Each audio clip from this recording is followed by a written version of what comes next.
अयोध्या, एक ऐसा नाम जो भारत के करोड़ों लोगों के लिए सिर्फ एक शहर नहीं बल्कि उनकी परम आस्था का केंद्र है।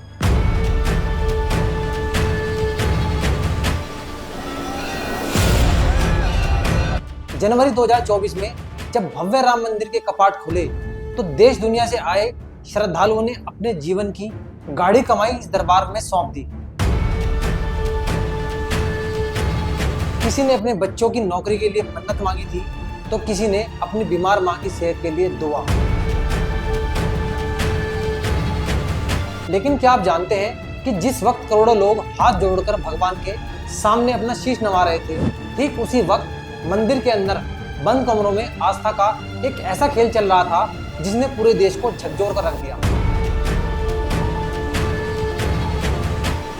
करोड़ों रुपयों का हेरफेर, 10 मिनट में 9 गुना महंगी होने वाली जमीनें, 40% कमीशन के आरोप और भगवान के असली आभूषणों को नकली आभूषणों से बदलने की खौफनाक आशंका।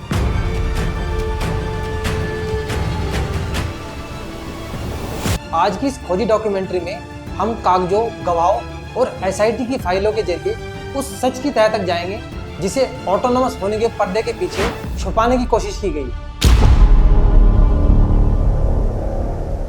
इस पूरी कहानी की शुरुआत होती है साल 2020 में सुप्रीम कोर्ट के ऐतिहासिक फैसले के बाद केंद्र सरकार ने श्री राम जन्मभूमि तीर्थ क्षेत्र ट्रस्ट का गठन किया। कागजों पर इसे एक ऑटोनोमस यानी स्वतंत्र निकाय बनाया गया। स्वतंत्र का मतलब था कि इस पर सरकार का कोई सीधा प्रशासनिक नियंत्रण नहीं होगा और इसी के साथ इस ट्रस्ट को आरटीआई यानी सूचना के अधिकार के दायरे से भी बाहर कर दिया गया। यानी आम जनता ये कभी नहीं जान सकती कि इस ट्रस्ट में कितना चंदा आया और वो कहाँ खर्च हुआ। यहाँ तक कि जब सीबीडीटी से टैक्स छूट को लेकर आरटीआई के जरिए सवाल पूछे गए तो साफ इनकार कर दिया गया। भले ही ये ट्रस्ट ऑन पेपर स्वतंत्र था, लेकिन इसके 15 में से 12 सदस्यों को खुद सरकार ने नामित किया था। प्रधानमंत्री के पूर्व प्रधान सचिव निपेंद्र मिश्रा को निर्माण समिति का अध्यक्ष बनाया गया, जबकि आरएसएस और वीएचपी के पुराने चेहरे चंपत राय को जनरल सेक्रेटरी और डॉक्टर अनिल मिश्रा को खरीद बिक्री की जिम्मेदारी दी। लेकिन गड़बड़ की शुरुआत मंदिर बनाने के बाद नहीं बल्कि ट्रस्ट के गठन के महज 7 महीनों के बाद ही हो गई थी। नवंबर 2020 में एक प्राइवेट ऑडिट फर्म ने इस ट्रस्ट का प्रोसेस ऑडिट किया। ऑडिट रिपोर्ट में साफ तौर पर चेतावनी दी गई थी कि ट्रस्ट का मैनेजमेंट बेहद अव्यावसायिक, अनप्रोफेशनल है। ट्रांजैक्शन में सेकंड और थर्ड लेवल चेकिंग की कोई व्यवस्था नहीं है और अगर इसे तुरंत नहीं सुधारा गया तो भविष्य में बड़े पैमाने पर वित्तीय चोरियां होंगी। लेकिन इस चेतावनी की फाइल को दबा दिया गया। ऑडिट फर्म की चेतावनी सच साबित होने लगी जब कंस्ट्रक्शन इंजीनियर दीनानाथ वर्मा ने एक बड़ी विसंगति पकड़ी। उन्होंने देखा कि मंदिर में एल्यूमिनियम का बिल जानबूझकर 1.5 गुना ज्यादा बनाकर पेश किया जा रहा है। जब उन्होंने कॉन्ट्रैक्टर से सख्ती से पूछताछ की तो चौंकाने वाला खुलासा हुआ। कॉन्ट्रैक्टर ने कबूल किया कि ट्रस्ट में एक प्रभावशाली सदस्य डॉक्टर अनिल मिश्रा को काम के बदले 40% तक का भारी भरकम कमीशन देना पड़ता है। जब इंजीनियर दीनानाथ वर्मा ने इस भ्रष्टाचार के खिलाफ आवाज उठाई तो उनके साथ क्या हुआ? उनकी पेमेंट्स रोक दी गई, उन्हें नौकरी से निकाल दिया गया और उन्हें चुप रहने के लिए जान से मारने तक की धमकियां दी गई। 23 जनवरी 2024 को मंदिर के उद्घाटन के बाद चढ़ावे की बाढ़ आ गई। आम दिनों में 8 से 13 लाख रुपए और त्योहारों पर यह आंकड़ा 50 से 60 लाख रुपए प्रतिदिन तक पहुंच गया। इतने भारी कैश को संभालने के लिए स्टेट बैंक ऑफ इंडिया के साथ एक एमओयू साइन किया गया। नियम के मुताबिक एसबीआई को इस काम के लिए पूरी तरह से वेरीफाइड प्रोफेशनल स्टाफ नियुक्त करना था। लेकिन यहीं पर एंट्री होती है एक सिंडिकेट की। ट्रस्ट के पदाधिकारियों के भारी दबाव में आकर बैंक के नियमों को ताक पर रख दिया गया और बिना किसी उचित बैकग्राउंड वेरिफिकेशन के ट्रस्टियों के रिश्तेदारों और करीबियों को कैश काउंटिंग रूम में भर्ती कर दिया गया। इस काउंटिंग रूम में चंपत राय के करीबी रितेश चतुर्वेदी और गगनदीप सिंह को कैश लॉजिस्टिक्स में लगाया गया। चंपत राय के ड्राइवर के भतीजे मनीष यादव को सीधे नोट गिनने की टेबल पर बिठाया गया। वहीं डॉक्टर अनिल मिश्रा के रिश्तेदार अनुकल्प मिश्रा और लवकुश मिश्रा को नोटों की गिनती और वाउचर तैयार करने का सबसे संवेदनशील जिम्मा सौंप दिया गया। और इन सबके ऊपर नजर रखता था चंपत राय का पर्सनल ड्राइवर रमाशंकर उर्फ टीनू यादव, जिसकी पहुंच स्ट्रॉन्ग रूम की चाबियों से लेकर वीआईपी मूवमेंट तक हर जगह थी। अब सवाल उठता है कि सीसीटीवी कैमरों, सुरक्षा कर्मियों के साए में इतने बड़े चढ़ावे की चोरी कैसे मुमकिन थी? इस सिंडिकेट ने चोरी के 2 बेहद शातिराना तरीके इजाद किए थे। पहला तरीका था ब्लाइंड स्पॉट का खेल। क्योंकि काउंटिंग रूम में काम करने वाले सभी लड़के एक दूसरे को पहले से जानते थे। वे एक सुनियोजित स्क्रिप्ट के तहत काम करते थे।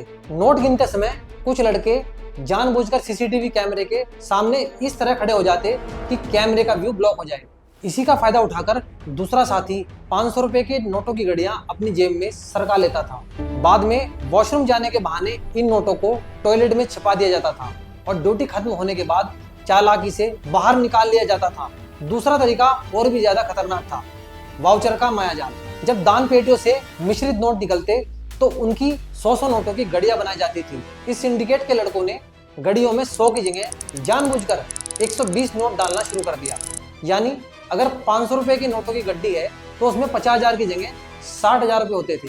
इसके बाद डॉक्टर अनिल मिश्रा का रिश्तेदार अनुकल्प मिश्रा उस गाड़ी पर वाउचर सिर्फ 100 नोटों 50,000 रुपए का ही बनाता था। जब रतेश, गगनदीप और टीनू यादव इस कैश को लेकर बैंक जाते तो वो बैंक काउंटर पर जमा करने से ठीक पहले बीच में से वो एक्स्ट्रा 20 नोट 10,000 रुपए निकाल लेते थे। बैंक में वाउचर के हिसाब से पूरे 100 नोट जमा हो जाते और किसी को कानो कान भनक नहीं लगती।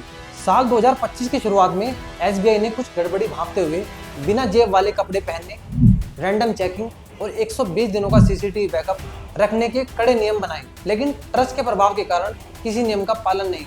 मार्च 2026 में एसबीआई ने लिखित तौर पर स्टाफ को बदलने की चेतावनी दी, लेकिन चंपत राय और अनिल मिश्रा ने इसे सिरे से खारिज कर दिया। आखिरकार मई 2026 के अंत में एसबीआई के कुछ ईमानदार अधिकारियों ने रात के अंधेरे में काउंटिंग रूम के अंदर खुफिया हिडन कैमरे लगा दिए। 4 जून 2026 को जब महज एक हफ्ते की फुटेज देखी गई तो पैरों तले जमीन खिसक गई। अविनाश शुक्ला नाम का एक स्टाफ कैमरे के सामने जानबूझकर खड़े होकर नोटों की गड़ियां पार करते हुए रंगे हाथों पकड़ा गया। अगले ही दिन 5 जून को जब अविनाश के घर पर चुपचाप तरीके से छापा मारा गया तो वहां से 2,03,922 अमेरिकी डॉलर कैश और करीब 58 लाख रुपए के कीमती सामान बरामद हुए। मामला तब नेशनल मीडिया के सामने आया जब मंदिर के ही एक अंदरूनी सूत्र ने पार्टी के नेता पवन पांडे को दे दी और अखिलेश यादव ने इसे ट्वीट कर दिया। देश भर में मचे हंगामे के बाद 13 जून 2026 को मुख्यमंत्री योगी आदित्यनाथ ने एक विशेष जांच टीम यानी एसआईटी का गठन किया, लेकिन जांच शुरू होते ही एसआईटी को कदम कदम पर रुकावटों का सामना करना पड़ा। सबसे हैरान करने वाली बात यह थी कि पिछले 7-8 महीनों का पूरा सीसीटीवी फुटेज गायब था। सीसीटीवी सिस्टम को संभालने वाले रेडियो मेंटेनेंस ऑफिसर अर्जुन देव, जो पिछले 17 सालों से वहां तैनात थे, उनका तुरंत गोरखपुर ट्रांसफर कर दिया गया। जब एसआईटी ने उनके फोन जब्त किए तो वो पूरी तरह फॉर्मेटेड मिले, लेकिन जब सिंडिकेट के छोटे प्यादों के घर छापे पड़े तो जो मिला उसने एसआईटी के होश उड़ा दिए। चंपत राय का पर्सनल ड्राइवर टीनू यादव, जो कभी ऑटो चलाता था, उसके घर से बेहिसाब कैश, ज्वेलरी और 50 करोड़ रुपए के प्रॉपर्टी के दस्तावेज मिले, जिसमें लखनऊ एयरपोर्ट के पास बना एक 70 कमरों का हॉस्टल और एक चमचमाती फॉर्च्यूनर गाड़ी शामिल थी। मनीष यादव के पास 36 लाख रुपए नगद मिले और डॉक्टर अनिल मिश्रा के रिश्तेदार लवकुश मिश्रा के घर पर जब छापा पड़ा तो उसने 10 लाख रुपए नगद गोबर के ढेर में छुपा रखे थे। वह महज 12,000 रुपए की सैलरी पर 25 लाख का 2 मंजिला मकान बनवा रहा। सोना चांदी प्रभारी केडी तिवारी के पास 1.5 करोड़ रुपए की जमीन के कागजात मिले। 25 जून 2026 को आखिरकार एफआईआर दर्ज हुई और 8 लोगों को जेल भेजा गया। गिरफ्तार आरोपी अविनाश शुक्ला ने पूछताछ में साफ आरोप लगाया कि वो तो सिर्फ मोहरे हैं, उनके आका डॉक्टर अनिल मिश्रा है जो लगभग 100 लड़कों के नेटवर्क के साथ इस पूरे सिंडिकेट को ऑपरेट कर रहे थे। लेकिन इस जांच की सबसे बड़ी विडंबना देखी, एसआईटी ने अपनी शुरुआती report additional chief secretary Sanjay Prasad को सौंपी, लेकिन हितों का टकराव देखिए। संजय प्रसाद खुद भी उस राम मंदिर ट्रस्ट के सदस्य हैं जिसके सिस्टम की जांच की जा रही थी। चढ़ावे की चोरी तो सिर्फ एक सिरा था।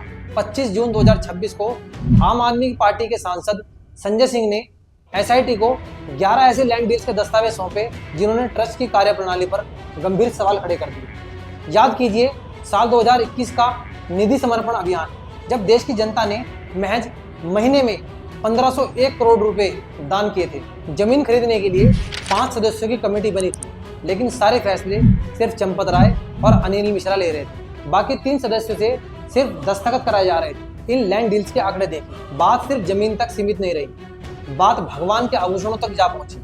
26 जनवरी 2021 को विश्व सिंधी सेवा संगम ने 1-1 किलो की 200 चांदी की ईंटें चंपत राय को सौंपी थी। उन्हें यह कहकर रसीद नहीं दी गई कि प्योरिटी चेक होने के बाद दी जाएगी, और आज तक उन 200 किलो चांदी की ईंटों का कोई रिकॉर्ड नहीं। ट्रस्ट के पूर्व अकाउंट्स इंचार्ज महिपाल सिंह ने खुलासा किया कि भीड़ के कारण लोग सीधे सोने चांदी के गहने डोनेशन बॉक्स में डाल देते थे। ड्राइवर टीनू यादव उनकी तस्वीरें खींचकर चंपत राय को भेजता था और बिना किसी रसीद या इन्वेंट्री के चांदी से भरे 10 चेस्ट बॉक्स वहां से गायब कर दिए गए। जब महिपाल सिंह ने इसका विरोध किया तो उसे नौकरी से टर्मिनेट कर दिए गए। इसी तरह मुंबई के एक बिजनेसमैन द्वारा दिए गए 3 किलो के सोने के हार और 1 किलो की चरण पादुका की रसीद आज तक गायब है। आज सबसे बड़ा और दर्दनाक सवाल ये उठ रहा है कि क्या रामलला को पहनाए गए असली आभूषणों को भी इस सिंडिकेट ने नकली ज्वेलरी से बदल तो नहीं दिया। इस पूरी डॉक्यूमेंट्री का मकसद किसी की आस्था को ठेस पहुंचाना नहीं है, बल्कि उस आस्था की रक्षा करना है जिसे चंद सफेद पोशों और उनके करीबियों ने अपनी जागीर समझ लिया। एफआईआर में आज सिर्फ छोटे नाम है, ड्राइवर, भतीजे, रिश्तेदार, लेकिन इतने करोड़ों का हेरफेर बिना किसी बड़े राजनीतिक और संगठनिक संरक्षक के मुमकिन नहीं। इनके असली माए बाप कौन है और उनका बेनकाब होना बहुत जरूरी है। अगर हमें भविष्य में ऐसी चोरियों को रोकना है तो इस पूरे सिस्टम को बदलना हो, ताकि अगली बार जब कोई गरीब किसान अपनी फसल का एक हिस्सा या कोई माँ अपनी मन्नत का 1 रुपया इस दरबार में चढ़ाए तो उसे ये विश्वास हो कि उसकी आस्था किसी सिंडिकेट की जेब में नहीं बल्कि भगवान के चरणों में जा रही है। इस पूरे मामले पर आपकी क्या राय है? क्या ट्रस्ट के बड़े चेहरों पर कार्रवाई होनी चाहिए? अपने विचार नीचे दिए गए कमेंट बॉक्स में जरूर साझा करें। वीडियो को लाइक करें और चैनल को सब्सक्राइब करना ना भूलें।